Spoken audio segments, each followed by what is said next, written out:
ক্যারিয়ারের পরন্ত বেলায়ও অদম্য, বয়সের কাছে কোনোভাবেই মাথা নোয়াবার নন তিনি। পর্তুগিজ সুপারস্টার ক্রিস্টিয়ানো রোনালদোর কথাই বলছি। 40 বছর বয়সেও মাঠ কিংবা মাঠের বাইরে রেকর্ডের পর রেকর্ড গড়ে চলেছেন। এই তো কদিন আগেই একমাত্র ফুটবলার হিসেবে বিলিয়নিয়ারের তালিকায়ও নাম তুলেছেন CR7। এবার গড়লেন আরও এক রেকর্ড।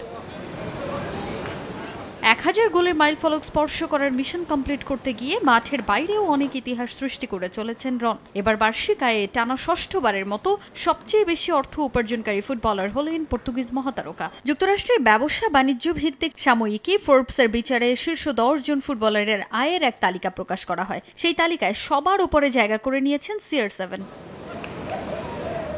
2025-26 মৌসুমে ফুটবলারদের সম্মিলিত আয়ের পরিমাণ 94 কোটি 50 লাখ ডলার, যা বাংলাদেশি মুদ্রায় 11,459 কোটি টাকা। সে আয়ের সবচেয়ে বড় অংশটি ক্রিস্টিয়ানো রোনালদোর। সৌদি ক্লাব আল নাসরের সঙ্গে চুক্তি নবায়ন করে মোটা অঙ্কের অর্থ পাচ্ছেন রোনালদো। 2025-26 মৌসুমে এই ক্লাব থেকে আয় করবেন 23 কোটি ডলার। শুধু ক্লাব থেকে আয়ই নয়, বিভিন্ন ব্র্যান্ডের সঙ্গে চুক্তি, স্পন্সরশিপ, নিজের ব্যবসা থেকে তার আরও আয়ের পরিমাণ 5 কোটি ডলার। এই সব ক্ষেত্র থেকে রোনালদোর চলতি মৌসুমে আয়ের পরিমাণ 28 কোটি ডলার, বাংলাদেশি মুদ্রায় যার পরিমাণ 3,402 কোটি টাকা।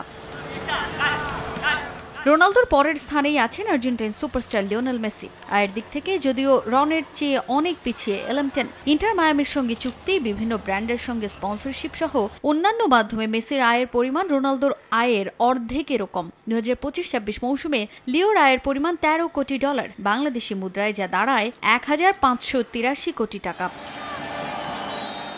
এই তালিকার 3-এ আছেন করিম বেনজেমা, তার আয়ের পরিমাণ 10 কোটি 40 লাখ ডলার। কিলিয়ান এমবাপ্পের অবস্থান 4-এ। রিয়ালের সঙ্গে চুক্তি ছাড়াও আন্তর্জাতিক বিভিন্ন ব্র্যান্ডের সঙ্গে চুক্তির মাধ্যমে তার পকেটে ঢুকবে 9 কোটি 50 লাখ ডলার। এরপর যথাক্রমে অবস্থান Erling Haaland, Vinicius Junior, Mohamed Salah, Sadio Mane, Jude Bellingham ও লামিন ইয়ামালের।